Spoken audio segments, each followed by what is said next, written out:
बिस्मिल्लाहिर रहमानिर रहीम। हे समस्त मुसल्लिगण, हे समस्त परहेजगारगण, हे समस्त साधारण व्यक्तिगण, आज आपनादेर की स्मरणे एकटी कथा हठात् मने पड़े गेल।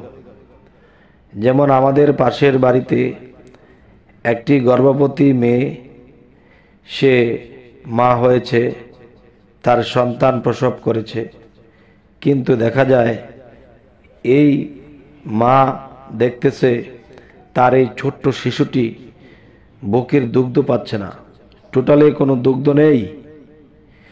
তখন কি করা হয়? তখন আল্লাহ তাআলা আমাদের কাছে কোরআন প্রেরণ করে দিয়েছেন। হযরত মুহাম্মদ সাল্লাল্লাহু আলাইহি সাল্লামের কাছে জিবরাইলের মাধ্যমে পাঠিয়েছেন। এখন দেখা যায় কোরআনের মধ্যে এমন কিছু বিষয় আছে যা বলে ফুদিলে ইনশাআল্লাহ সেই মায়ের দুগ্ধ অপর্যাপ্ত আসিতে থাকিবে এবং বাচ্চা সে দুধ পান করিতে পারবে। তো এখন বিষয় হলো যে এরকমটা অনেক জায়গাতেই হচ্ছে যে বাচ্চা দুগ্ধ পাচ্ছে না এবং বাহিরের কিছু খাওয়াতেও পারছে না, তখন দেখা যায় বাচ্চার অবস্থা খারাপ। আমার জীবনে একটি ঘটনা ঘটেছে। আমার পাশের বাড়িতে একটা ছোট্ট শিশু ও মা, কিন্তু শিশুটি জন্মের পর থেকে কিছুই খেতে পাচ্ছে না। হয়তো শিশু কাঁদছে এবং ঠোঁট বা জিহ্বা নাড়াচ্ছে, যে মনে হয় তাকে দুগ্ধ দিলে সে খাইতো, কিন্তু দুগ্ধ সে মায়ের স্তনে নেই। এখন হতাশায় পড়ে গেছে, কি করবে, কোথায় যাবে? তখন 3 দিন হয়েছে বাচ্চাটা হয়েছে, বাচ্চার মা তো এটা সেটা খেয়েছে, কিন্তু বাচ্চাটি এখনো কিচ্ছুই খায়নি। তখন এরকম কথা শুনে তখন আমার খুব খারাপ লাগলো যে এরকম বিপদগ্রস্ত মানুষ, আল্লাহ তো অবশ্যই এটার কোনো রাস্তা রেখেছে। আজকে দেখেন, যেই আলোচনাটি আপনাদের সামনে করতেছি, কেন আমি দেখেছি যে আল্লাহর এই নামের উপরে আমি যখন কাউকে কিছু দিয়েছি, আল্লাহর রহমত সেই কাজটি হয়েছে, আর এই কাজগুলো প্রমাণিত। কিন্তু একটি কথা মনে রাখতে হবে যে কেউ যদি এই আল্লাহর 99 নামের কোনো কাজ সফল করতে চান, তাহলে 1 নাম্বার বিষয় হলো আপনার দেহ মন প্রাণ পবিত্র করতে হবে এবং আল্লাহর প্রতি পূর্ণ বিশ্বাস আনতে হবে। বিশ্বাসের যদি কমতি থাকে তাহলে আল্লাহ এই কাজটি করবেন না।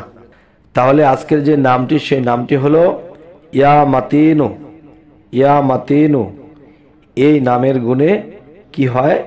তখন আমি সেই বাচ্চার মার কাছে তো আর যাইনি, আমি তার আত্মীয় স্বজনকে ডেকেছি যে নিন, আল্লাহর এই নামের গুণে ইনশাআল্লাহ বাচ্চা এই মুহূর্তে বাচ্চার মুখে ঠোঁটে একটু পানি দেবেন, এই কাগজটি ভিজিয়ে, কিংবা এই নামটি পড়ে বাচ্চার মা এই নামটি পড়তে থাকবে এবং এই নামটি পরে যখন পানিতে ফুঁক দিয়ে দেওয়া হলো, তখন এই পানিটি বুকের উপরে একটু ছিটা দেবে এবং একটু পানি বাচ্চার মা খাবে এবং বাচ্চার ঠোঁটে একটু দেওয়া হবে।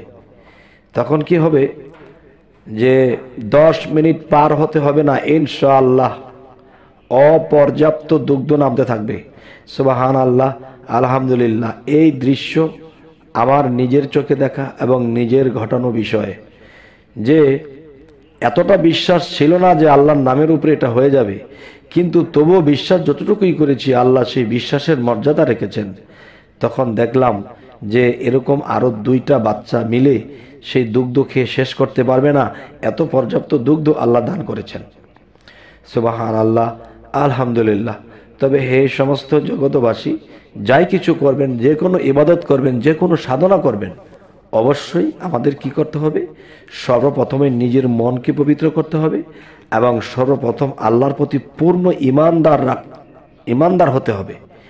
যে বিশ্বাসের গতিটা এমনই থাকতে হবে, যে কোনো মুহূর্তে, যে কোনো অবস্থায় আপনার উপরে শয়তান এসে আপনাকে ধোঁকা দিয়ে আপনার থেকে সেই নামের বিশ্বাসটাকে তারা নিয়ে যেতে চাবে, কিন্তু আপনার একটা কথাই থাকবে যে এই বিশ্বব্যাপী যে সমস্ত মানুষ যারা জানে এবং এই ইয়া মাতিনু আল্লাহর 99 এই নামটি যদি জিকির করে তাহলে ইনশাল্লাহ তার কখনো অভাব থাকবে না। আর দেখেন মায়ের গর্ভ যখন ছিল তখন তো সে বুঝতে পারেনি যে আমার বাচ্চা কি দুগ্ধ পাবে কি পাবে না। যখন বাচ্চা ভূমিষ্ঠ হলো এরপর থেকে 3 দিন একাধারে বাচ্চাটি না খাওয়া, এই কথাটা শুনে আমার এমন খারাপ লেগেছে। একটা বাচ্চা, এ আল্লাহ তুমি সাহায্য করো। তখনই আমার মনে পড়ে গেল যে ইয়া মাতিনু আল্লাহর যে এই নামে যখন ফুঁক দেওয়া হবে ইনশাল্লাহ অপর্যাপ্ত দুগ্ধ নামবে। তবে যাই হোক, হে সমস্ত জগতবাসী, আজ আমি আপনাদের সামনে এই আলোচনাটি করেছি যেন আপনাদের এরকম কারো হলে উপকার করতে পারেন এবং নিজের উপকারটাও করতে পারেন। আরেকটা জিনিস হলো, আমাদের জন্য একটু দোয়া করবেন যেন ভালো ভালো ভিডিও আমরা দিতে পারি আর আপনারা এই জিনিসগুলো আপনারা জানতে পারেন এবং নিজের উপকার এবং মানুষের উপকার করতে পারেন। আমাদের চ্যানেলে যদি আপনারা নতুন হয়ে থাকেন অবশ্যই সাবস্ক্রাইব করে নেবেন, পরবর্তীতে যেন আপনাদের কাছে ভালো ভালো ভিডিও পৌঁছে দিতে পারি। তো সকলেই ভালো থাকবেন। আল্লাহ হাফিজ।